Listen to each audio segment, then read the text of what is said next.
Dear students, நான் உங்கள் தமிழம்மா. மேல்நிலை 2ஆம் ஆண்டு இயல் 2 மதராசப்பட்டினம். இது ஏற்கனவே ஒரு வீடியோ நம்ம பார்த்துருக்கோம். பார்க்காதவங்க பார்த்துக்கோங்க. அப்போ தான் அதோட தொடர்ச்சி நம்மளால் புரிஞ்சுக்கிட முடியும். வீடியோ சப்ஸ்கிரைப் பண்ணி பாருங்கள். வீடியோ ஸ்கிப் பண்ணாமல் பாருங்கள். இம்பார்ட்டன்ட் கொஸ்டின் உள்ள வீடியோ பார்க்கும்போதே உங்களுக்கு தெரியும். இப்போ அடுத்து போகலாமா? நம்ம சென்னையுடைய தொன்மை, அதோடைய நகரம், அயலவர் குடியேற்றம் பற்றி பார்த்தோம். இப்போ அறிவின் நகரம், ஓகேவா? இது ஒரு நெடுவினா கண்டிப்பாக கேட்பாங்க. சென்னை ஒரு அறிவின் நகரம் என்பதை விளக்குகள் கூட கேட்பாங்க. நெடுவினாவில் வரும். 4 மதிப்பெண் வினாக்களும் வரும். கவனித்து அதை புரிஞ்சுக்கோங்க. சொல்கிறத நம்ம ஒரு விஷயத்தை 2 முறை கேட்டாலே போதும், படிக்கணும்னு அவசியம் இல்லை. அதனால் திரும்ப திரும்ப நீங்கள் கேட்கும் பொழுது இந்த கருத்துக்கள் உங்கள் மனதில் பதிந்து தேர்வுக்கு எழுதும்போது மிக எளிமையாக இருக்கும். அடுத்து போகலாமா? சென்னையின் புகழுக்கு சான்றாக நிற்கும் பல்வேறு கல்வி நிறுவனங்கள் ஆங்கிலேயரால் ஏற்படுத்தப்பட்டன. இன்றைக்கி உள்ள நிறைய கல்லூரிகளும் சரி, பள்ளிகளும் சரி, ஸ்கூல், காலேஜ் எல்லாமே ஆரம்ப காலகட்டத்தில் பிரிட்டிஷ்காரங்களால் கட்டப்பட்டது. அது எப்படின்னு பார்த்தீங்கன்னா, 18ஆம் நூற்றாண்டிலேயே சென்னையில் ஐரோப்பிய முறை கல்வி கற்கும் நிறுவனங்கள் தோன்றின. 19ஆம் நூற்றாண்டில் பள்ளிகள் பெருகின. நான் சொல்கிறத பாயிண்ட்டாக கவனிச்சோங்க.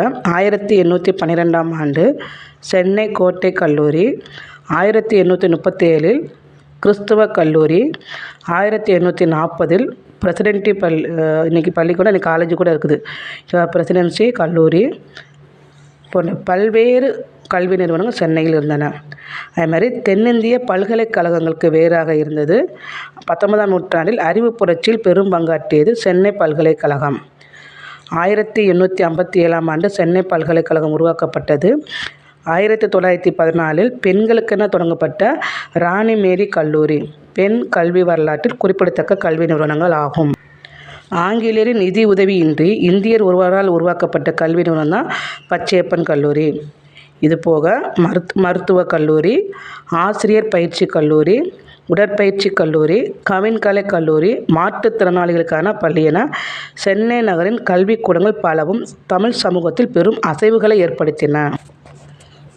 பள்ளிகளும் கல்லூரிகளும் நிறையா உருவாக ஆரம்பித்ததுனால என்னாச்சு? அச்சுப்பரவல், பிரிண்டிங், அச்சுப்பரவலும் நாளிதழ் பெருக்கமும், மேகசின் நிறைய வர ஆரம்பிச்சு. அப்போ மக்களை நிறையா படிக்க ஆரம்பித்தோன்னே இது அறிவின் வளர்ச்சிக்கு ஒரு தூண்டுகோலாக இருந்தது. சென்னை பண்பாட்டு அடையாளங்கள். சென்னை நகரின் ஒவ்வொரு பகுதிக்கும் வரலாறு உண்டு. அது பண்பாட்டு அடையாளங்களை எண்ணிக்கையில் சொல்ல முடியாது. சாரசனி கட்டடக்கலை பாணியில் கட்டப்பட்ட பல கட்டடங்கள் இன்றும் சென்னையில் பழமையை பறைசாற்றுவன. ஆவணங்களை முறையாக கையாளும் பழக்கம் கொண்ட ஆங்கிலேயர் உருவாக்கிய மெட்ராஸ் ரெக்கார்ட் ஆஃபீஸ் சாரசனி கட்டட முறையில் அமைந்தது. அதாவது அந்த பில்டிங் எந்த ஒரு மெத்தடில் இருக்கும் பார்த்திங்கன்னா, சாரசனி கட்டட முறை. எந்த மெட்ராஸ் ரெக்கார்ட் ஆஃபீஸ் தமிழ்நாடு ஆவண காப்பகம் என்றும் அழைக்கப்படுகிறது.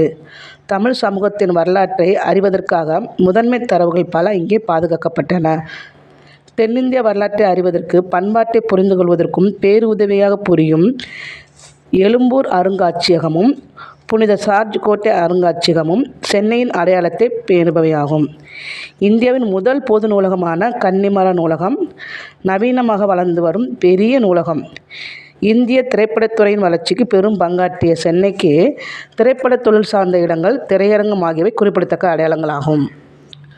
போக்குவரத்துன்னு பார்க்கும்போது நடந்து செல்லும் பாதைகள் எல்லாமே இன்றைக்கி எப்படி நடந்து செல்லும் பாதைகளாகவும் மாட்டு வண்டிகளாகவும் இருந்த சென்னை ஆங்கிலேயரின் குடியிருப்புகளை முன்னிட்டு சாலைகளாக மாறின. அண்ணா சாலை, மவுண்டோன்னு சொல்லுவாங்க. அடுத்தாக மதராசப்பட்டினத்துக்கு மிக முக்கியமான சாலை பூவிருந்தவல்லி நெடுஞ்சாலையாகும். தென்னிந்தியாவில் 1856ஆம் ஆண்டு முதல் தொடர்வண்டி நிலையம் ராயபுரத்தில் தான் அமைக்கப்பட்டது. அந்த ராயபுரம் தொடர்வண்டி நிலையம் அமைக்கப்பட்டது தொடர்ந்து சென்னையில் என்ன பண்ணாங்களா, மத்திய தொடர்வண்டி நிலையம், எழும்பூர் அதாவது சென்ட்ரல், அடுத்து எக்மோர் ரயில்வே ஸ்டேஷன் ஆகியவை உருவாயின. சென்னையின் நகர வீதிகளில் டிராம் வண்டிகள் இயக்கப்பட்டன.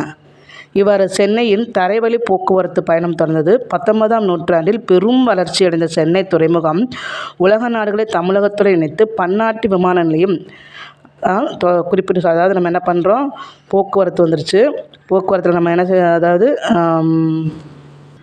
மண் சாலை, தார் சாலையானது, நிறைய ரயில் வர ஆரம்பித்தாங்க. அதுக்கப்புறம் என்னாச்சு, நம்ம விமானமும் விட ஆரம்பிச்சிட்டாங்க. இப்பேற்பட்ட பெருமையான நம்ம சென்னை வந்து வெறும் நகரம் மட்டுமன்ற ஒரு நம்பிக்கை மையம். சென்னையை மையமிட்டு உருவான தொழிற்சாலைகளும் நிறுவனங்களும் ஏற்படுத்திய நேரடி மறைமுக வேலைவாய்ப்புகள் நகரின் வளர்ச்சியில் பெரும் பங்காற்றின. இந்த கணினி, மென்பொருள், வன்பொருள், வாகன உற்பத்தி ஆகியவற்றில் சென்னை பெரும் பங்காற்றுகிறது. இந்திய அளவில் மென்பொருள் ஏற்றுமதியில் முன்னிலை வைக்கும் சென்னை மின்னணு பொருட்களை உருவாக்கும் மையமாக திகழ்கிறது. ஒரு நகரம் உலக புகழ் பெறுவதற்கு அது தொன்மை சிறப்புடையதாக இருக்க வேண்டும். சென்னை தொழில்வளம் மிகுதியாக பெற்றிருக்க வேண்டும். சிறந்த குடிமக்களை கொண்டிருக்க வேண்டும். துறைமுக வசதிகள் இருக்க வேண்டும். ஏற்றுமதி இறக்குமதி வணிகம் தொடர்ந்து நடைபெற வேண்டும். நவீன தொழில்நுட்ப வசதிகள் வேண்டும். இத்தகைய தகுதிகள் உடைய நகரமே உலக புகழ்பெற்ற சிறந்த நகரமாக விளங்கும். அத்தகைய சிறப்புகளையும் கொண்டதாய் விளங்கி வருவதே நம் சென்னை மாநகர் எனும் மதராசப்பட்டினமாகும். மாணவர்களே, இதில் நம்ம பகுதி 2 பார்த்துட்டோம். சரிங்களா? இப்போ இதிலேருந்து நமக்கு நிறைய வினாக்கள் வருவதற்கு வாய்ப்பு அதிகமாக இருக்குது. நான் 1 மதிப்பெண் வினா வரும் சொல்லிட்டேன். பாடம் நடத்தும்போது இதில் நெடுவினா வரும் நான் சொல்லிட்டேன். கண்டிப்பாக அந்த நெடுவினா இதெல்லாம் நம்ம வந்து கேட்டு ஒரு தடவைக்கு 2 தடவை கேட்டாலே போதும். அதை வச்சு நீங்கள் என்ன செய்யலாம், உங்களுடைய சொந்த நடையில் நீங்கள் எழுதலாம். 2 மதிப்பெண் வினால பார்க்கலாம். இந்தோ சாரசனி கட்டிடக்கலைன்னு பார்க்கலாம். அதேமாதிரி சிறுவினால சென்னையின் பண்பாட்டு அடையாளங்களில் இன்றும் நிலைத்து இருப்பவற்றை குறிப்பிடுக. சென்னை அறிவின் நகரம் என்பதை சான்றுடன் குறிப்பிடுக. இந்த மாதிரி இப்போ கேள்விகள் வருவதற்கு வாய்ப்பு அதிகமாக இருக்குது. பொதுவான ஒரு கேள்விகள் கேட்பாங்க. நீங்கள் வியந்து பார்த்த ஒரு நகரம். இது வந்து நெடுவினா. இது வந்து ஒரு பொதுவான ஒரு வினா. இதையும் உங்களால் சொந்த நடையில் எழுத முடியும். மாணவர்கள் மீண்டும் மீண்டும் இந்த காணொலியை கேட்பதன் மூலம் உங்களுடைய கருத்துக்கள் தெளிவாக புரியும். நீங்களும் தெளிவாக எழுதலாம். நன்றாக படித்து நல்ல மதிப்பெண்கள் பெற வேண்டும் என்று வாழ்த்துகிறேன். நன்றி, வணக்கம்.